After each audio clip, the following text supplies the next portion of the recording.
Hoje a gente está aqui em Três Corações, em Minas Gerais, para mostrar para vocês como os botijões de gás são fabricados. Bora ver?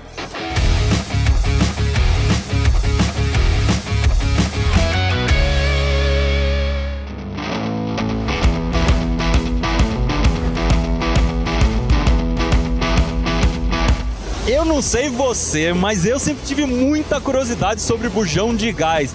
Tanto que no Manual do Mundo a gente já cortou no meio para ver o que tem dentro. Porque a gente tem esse negócio na cozinha, tá cheio de gás inflamável dentro e ele tem que ser extremamente seguro. Então hoje a gente veio até uma fábrica para entender como ele é feito.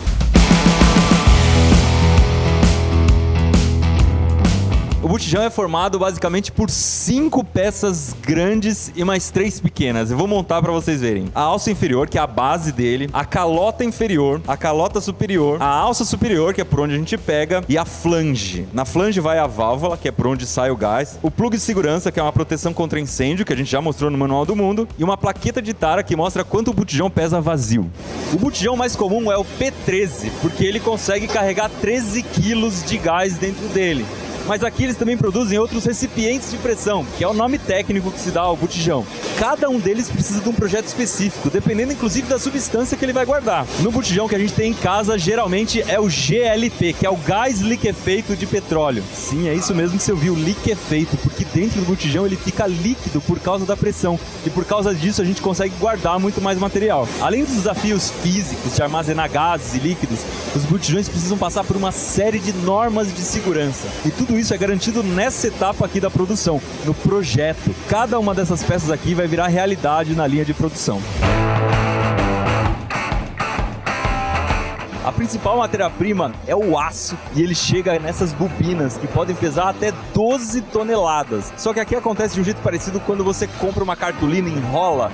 Na hora de desenrolar essa bobina, o aço vai ficar curvado. Para consertar isso, o material vai passar pela linha de aplanamento. São vários cilindros que vão desentortando o aço. E em seguida, essa chapa vai ser cortada por prensas super potentes que tem uma espécie de faca na ponta, como se fosse aquela forminha de cortar bolo. Aqui vão ser formados círculos e retângulos que vão se transformar no corpo do botijão. As marcas das distribuidoras e os números de registros também são marcados usando prensas. E no final do processo, eles checam as medidas para ver se está tudo certo. Esses círculos vão passar agora por uma prensa de conformação hidráulica. Eles recebem um pouquinho de óleo e depois a máquina aperta até formar o meio corpo do botijão, como se fosse metade de um ovo de Páscoa.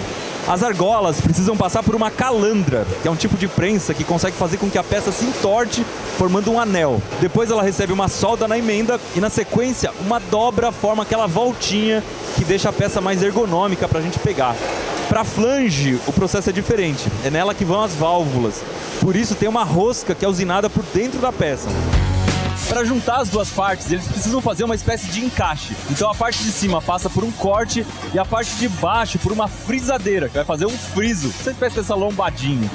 As peças vão ser todas unidas usando um tipo de solda MIG-MAG, onde um arame é derretido, usando um arco elétrico, e ao mesmo tempo que um gás, que pode ser uma mistura de gás carbônico e argônio, é jogado em cima para proteger o cordão que é formado, para não dar nenhum defeito na solda. Primeiro eles soldam as alças e a flange, e depois as duas metades são encaixadas no final, no que eles chamam de solda circunferencial. O botijão já está quase pronto e aqui todas as peças vão passar por uma inspeção para ver se está tudo certo. Aqui já dá a impressão que o botijão está praticamente pronto, é só passar um spray e está tudo certo. Mas não, ele precisa passar ainda por um tratamento térmico que se chama recozimento ou alívio de tensões. Nesse processo, cada botijão é esquentado até uns 650 graus Celsius e depois resfriado.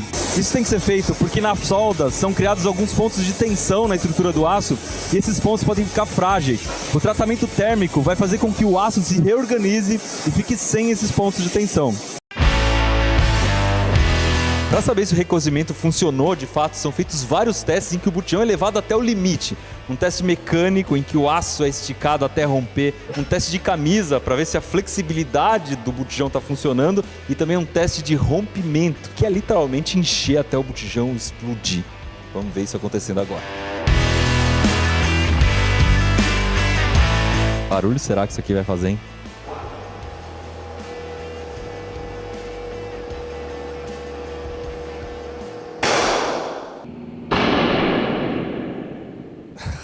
Vamos ver como é que ficou.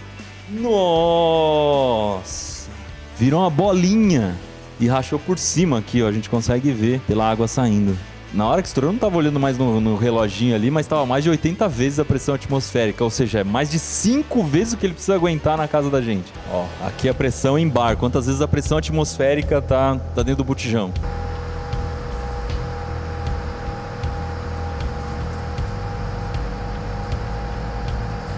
Tá perto da hora que geralmente estoura.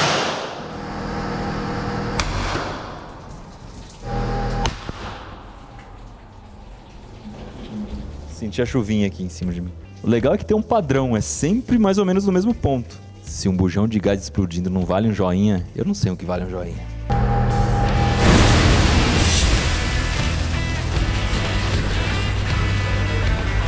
Os botijões não podem ser pintados direto saindo do forno, porque eles estão cheios de resíduo em cima. Se você olhar de perto, você consegue ver, tá meio sujo.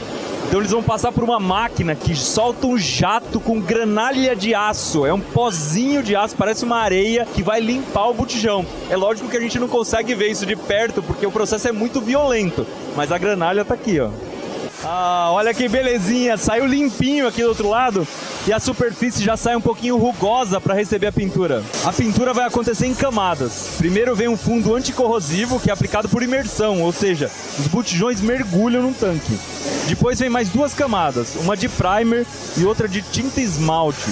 Elas normalmente são da mesma cor, azul, amarelo, prata, verde. No final essas camadas são curadas, elas são secas numa estufa a 150 graus. Chegou a hora de colocar o plug de segurança. É um parafuso que tem uma liga de bismuto dentro. O bismuto é um metal que derrete muito fácil, então se tiver um incêndio, isso aqui vai derreter e vai deixar o gás vazar. E é isso que garante que o botijão nunca vai explodir no incêndio. Logo em seguida, eles vão fazer um teste de pressão em cada um dos botijões. Para isso é injetada água em alta pressão. Pela regra, os botijões precisam aguentar 17 vezes a pressão atmosférica, mas aqui eles colocam 34 vezes e não pode ter vazamento. Esse teste precisa ser feito com água, porque se fosse com ar, corria o risco de o botijão explodir num vazamento. Com a água não, se tiver algum defeitinho só vai vazar um pouco de água. Para colocar a válvula, eles passam primeiro um selante, a peça é encaixada e depois é apertada com um torquímetro. É uma ferramenta que garante que a força é colocada sempre na medida certa. Para garantir que a válvula não tem nenhum vazamento, eles vão pressurizar mais uma vez o bujão com ar comprimido e mergulhar num tanque que eles chamam aqui de piscinão. Aí você consegue ver se alguma bolinha de ar vai sair. Olha, eu não tinha me atentado ao negócio, mas eles me falaram aqui. O botijão de gás cheio de ar não afunda. Como é que ele passa lá dentro? Tem um ímã aqui embaixo da esteira. Então se eu tentar levantar o botijão aqui, eu não consigo, porque ele está preso no ímã. Depois desse teste ainda é preciso tirar o ar comprimido que estava lá dentro, senão o gás não vai entrar. Em seguida, os botijões passam por uma pesagem.